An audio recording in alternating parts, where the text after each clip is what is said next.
Hello बच्चों, कैसे हो? आपका स्वागत है त्रिपाण स्टडी सेंटर में। आज जो आपके समक्ष टॉपिक प्रस्तुत हुआ है कई मानने में काफ़ी महत्वपूर्ण है हर एक एग्जाम व्यू से। ठीक है, इसमें हम हर एक बात पे विस्तार पर चर्चा करेंगे और वो सारे जो है पहलू पर विचार करेंगे जो अब तक अछूता था। तो चलिए देखते हैं हमारा आज टॉपिक क्या है। देखा जाए तो आर्यों ने स्वयं को अनार्थों से कई शताब्दी तक अलग रखा, लेकिन उनके कानून, राजनीतिक संस्थाएं एवं धार्मिक विचार धीरे धीरे अधिकतर लोगों का हिस्सा बन गया और यहाँ तक कि ये उन करोड़ों लोगों के भी अभिन्न अंग बन गए जिनकी रगों में आर्य रक्त नहीं था। यानी आर्य तो महत्वपूर्ण थे ही थे, प्लस जिनके रगों में आर्य रक्त नहीं थे वो भी अभिन्न अंग बन गए। दोस्तों, यहाँ पर जो हम कर रहे हैं वैदिक आर्यों की विरासत की, वैदिक आर्यों ने विरासत में हमारे लिए क्या छोड़ गए, तो ये काफ़ी महत्वपूर्ण बात रहेगी कि वैदिक आर्यों ने अपने पीछे राजनीतिक, धार्मिक, सामाजिक, आर्थिक तथा साहित्यिक क्षेत्रों में समृद्ध विरासत छोड़ी है जो हजारों वर्षों बाद भी आज भी जीवित है। आज भी भारत के लोग स्वयं को जो है आर्य के वंशज के कहने में गर्व महसूस करते हैं और ये काफ़ी महत्वपूर्ण है। भारतीय सभ्यता वैदिक आर्य के भारतीय संस्कृति में किए गए योगदान के लिए सदा ऋणी है, क्योंकि जो आर्यों ने किया है भारतीय संस्कृति के लिए योगदान, वो सदैव ही भारतवासी आर्य के जो है ऋणी रहेंगे। भारतीय संविधान की देखा जाए तो राजनीतिक व सामाजिक ढांचे, धर्म, दर्शन, साहित्य, परंपरा तथा प्रशासनिक प्रणाली में हर तरफ आर्य की छाप दृष्टिगोचर है, जो कि काफ़ी महत्वपूर्ण बात है। यानी देखा जाए तो आर्य जो हमारे लिए छोड़ गए, जो आर्य ने किया हमारे समाज के लिए, वो उत्तम कोटि की थी और इसको जो है भुलाना संभव नहीं है, क्योंकि जो आर्य ने हमारे लिए किया वो सच में जो है हमें गौरव महसूस कराती है पूरे विश्व में। वैदिक काल की राजनीतिक विरासत, सबसे प्रथम हमारा जो पॉइंट आया है वैदिक काल की राजनीतिक विरासत।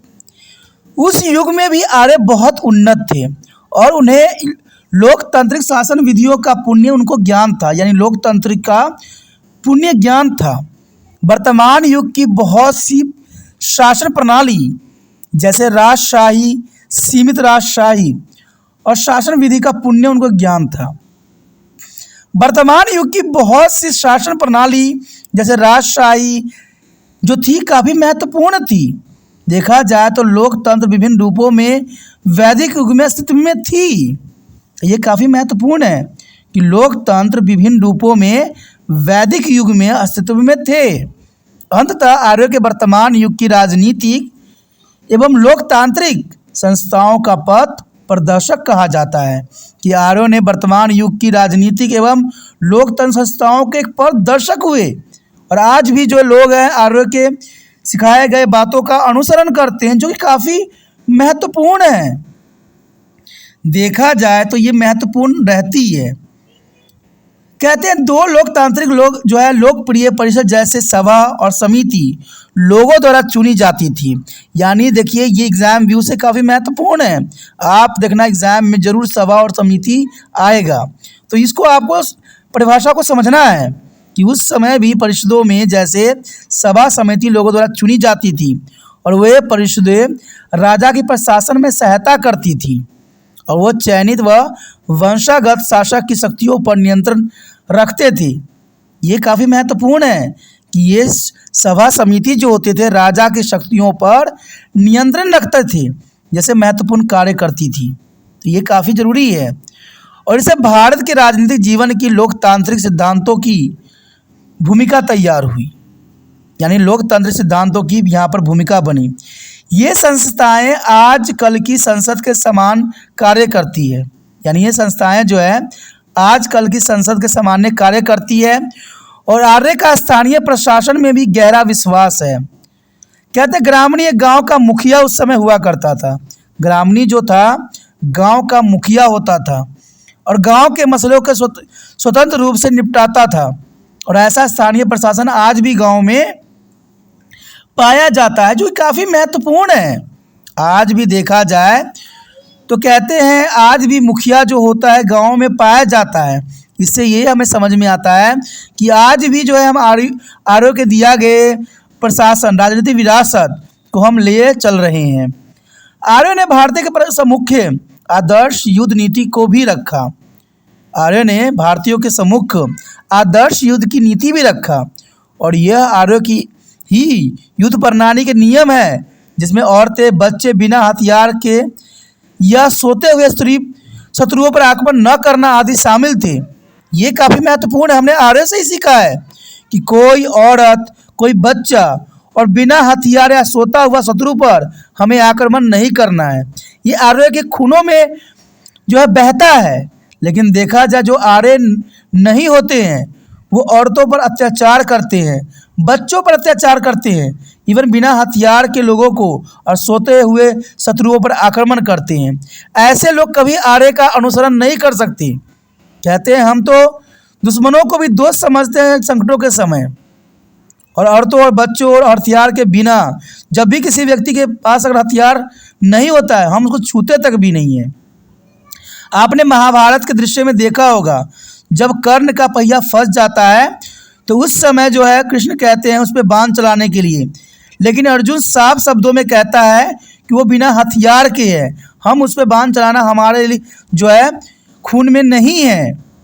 जब कर्ण जो है अपने हाथों में, घायल हाथों में बाण पकड़ लेता है और एक हाथ में धनुष और एक बाण पकड़ता है, तब अर्जुन कहता है कि ये समय पर्याप्त है कि वो मुझसे युद्ध करना चाहता है और मैं इस पे जो है अब प्राण रूपी जो है बाण का उपयोग कर सकता हूँ। फिर जाके जो है अर्जुन ने उसको जो है वध किया।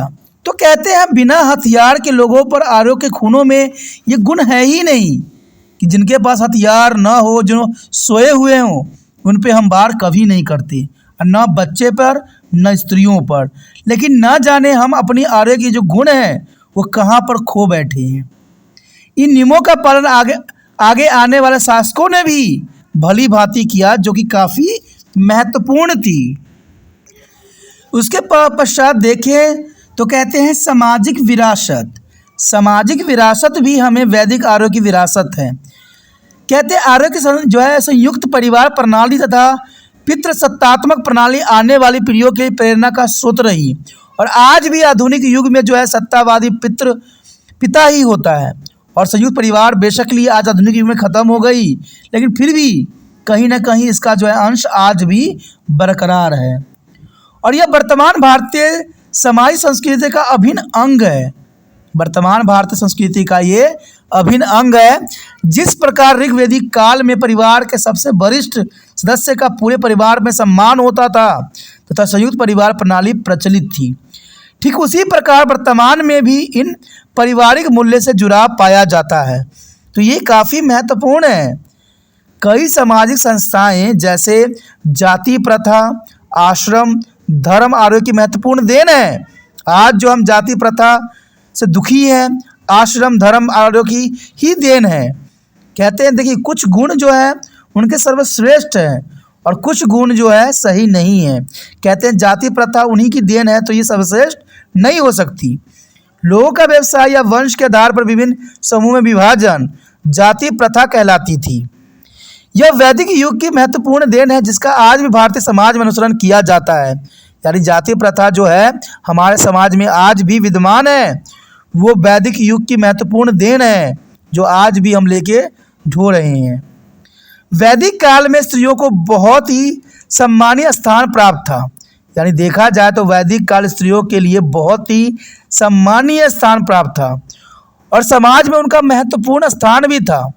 स्त्रियों को बहुत आदर दिया जाता था और कोई भी सामाजिक व धार्मिक आयोजन स्त्रियों की सहभागिता के बिना पुण्य नहीं समझा जाता था।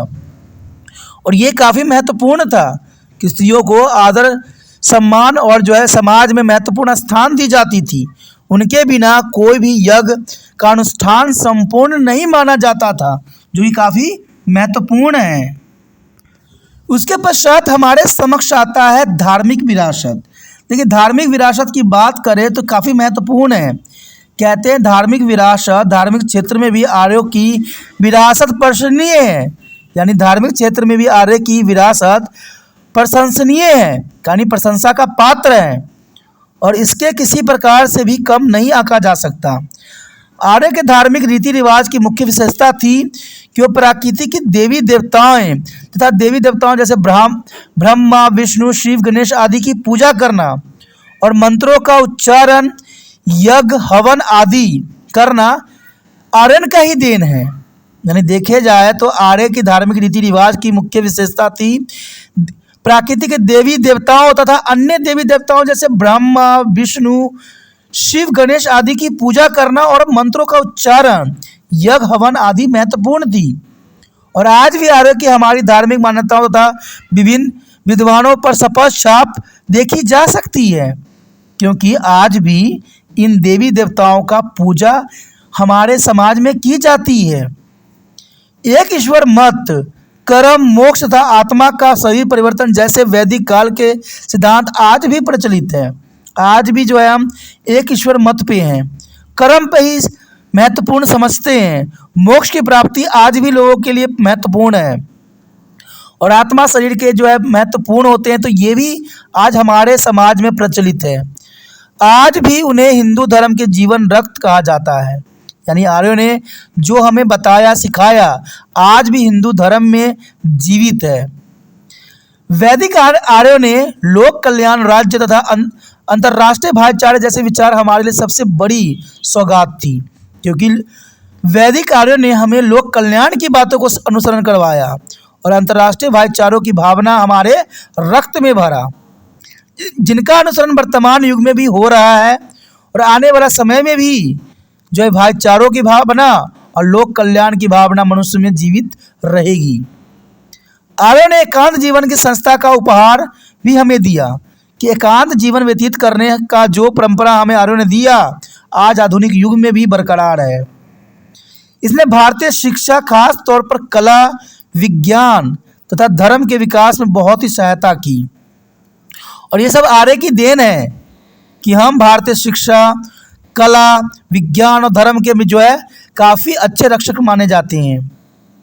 इसे भारतीय संस्कृति की एकता, निरंतरता बनाए रखने में काफ़ी सहायता मिली और ये हमारे सभ्यता के लिए महत्वपूर्ण अंग भी है। उसके पश्चात हमारे समक्ष आता है आर्थिक विरासत। देखिए, आर्य का आर्थिक क्षेत्र में भी बहुत महत्वपूर्ण योगदान है। आर्य ने वनों को साफ किया और विशिष्ट क्षेत्रों में अपने नियंत्रण में करके उन्हें कृषि योग्य बना दिया।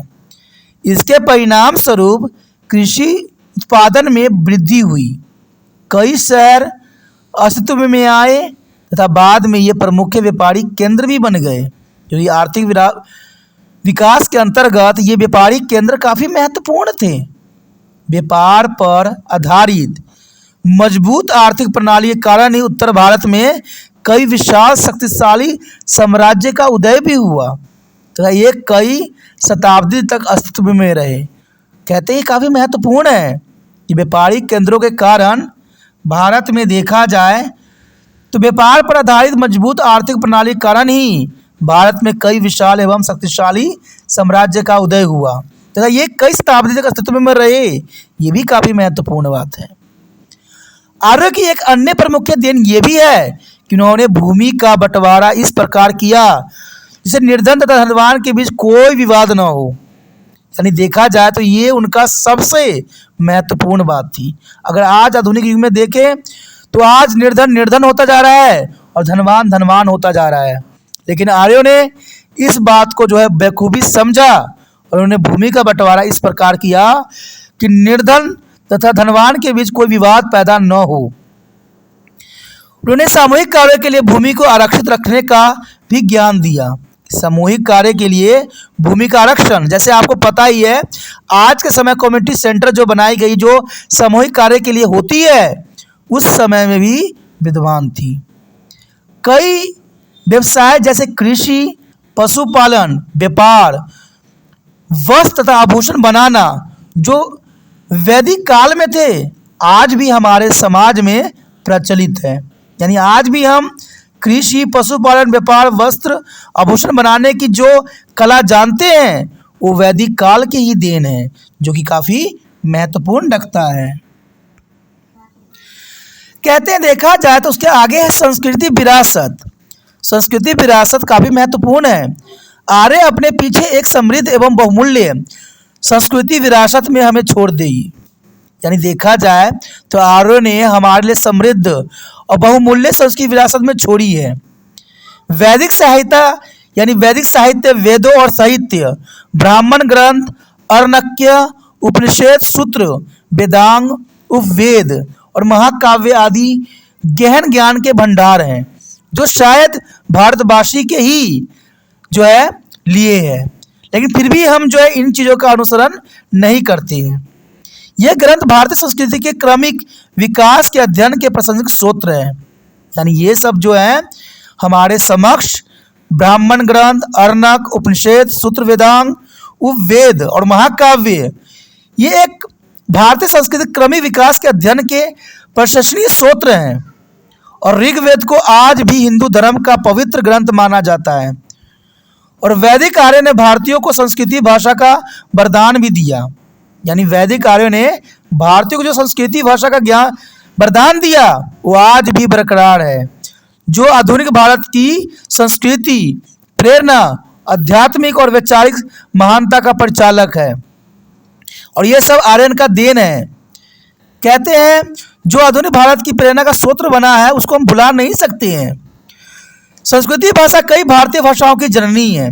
संस्कृति भाषा से ही सभी भाषाओं का जो है विकास हुआ है, ये भली भांति हम समझ सकते हैं। आधुनिक भारत को जो है वैदिक आर्यों की अनुपम भेंट है और यह भारत की संस्कृति की एकता का माध्यम भी है। तो ये काफ़ी महत्वपूर्ण बात यहाँ आता है कि भारतीय संस्कृति की जो है क्रमिक विकास जो है आर्यन का ही देन है और हम उन आर्यन के दिए गए उपहारों को हम ऐसे नज़रअंदाज नहीं कर सकते या उसकी महत्ता को कम नहीं कर सकते। तो ये काफ़ी महत्वपूर्ण टॉपिक था दोस्तों, जिसके बारे में हमने यहाँ पर विचार विमर्श किया और काफ़ी महत्व को हमने उजागर किया। यानी वैदिक आर्यों की विरासत काफ़ी महत्वपूर्ण एग्जाम व्यू से रखता है। अगर आपको हर एक पॉइंट समझ में आया, अच्छा लगा, अगर आप दिल से त्रिपाठी सेंटर का मदद करने की विश्वास रखते हो, अगर आपको और भी ज्ञान की प्राप्ति चाहिए तो जर्नल सी बात है, त्रिपाठी सेंटर की भी मदद करने की ज़रूरत है। जितना आप त्रिपाठी सेंटर को मदद कीजिएगा वो आपके लिए हर एक सब्जेक्ट का वीडियो लाएगा, चाहे वो पॉलिटिकल साइंस हो, चाहे हिस्ट्री हो, चाहे सोशोलॉजी हो, चाहे कोई और भी सब्जेक्ट हो। अगर आप कमेंट करते हो, बताते हो तो उसका भी वीडियो आपके लिए आएगा। लेकिन ये सब तब होगा जब त्रिपाठी सेंटर आगे बढ़ेगा और ये बढ़ाने में आप जो है त्रिपाठी सेंटर का जो है कड़ी का काम कर सकते हो, आगे बढ़ाने में मदद कर सकती हो। और इसके लिए कुछ नहीं करना होता है, यूट्यूब से जो है कॉपी करना है, इसके लिंक को और व्हाट्सएप स्टेटस पर लगाना है। इससे ये होता है कि त्रिपाठी सेंटर का जो पहला मकसद है हर बच्चे तक वीडियो पहुंचाने का जो लक्ष्य है वो आपसे ही जो है परवान चढ़ सकता है। इसलिए जितना हो सके शेयर करने का जो विचार अपने मन में रखिए और इस पर संकोच न कीजिए, क्योंकि कौन आपको क्या सोचेगा, कैसे सोचेगा। अगर ऐसा संकोच करते हो तो कहते हैं ऐसे बच्चे जीवन में कभी कामयाब नहीं होते हैं, क्योंकि जो सत्य है, जो सही है, उसको फैलाने में कभी भी गलत मन में विचार नहीं होना चाहिए। क्योंकि त्रिपाठी सेंटर कहीं भी और किसी जगह गलत नहीं है, वो सिर्फ आपके अध्ययन के लिए कार्यरत है। तो आपको भी कार्यरत होना है और इस वीडियो को जो है जितना हो सके शेयर करना है।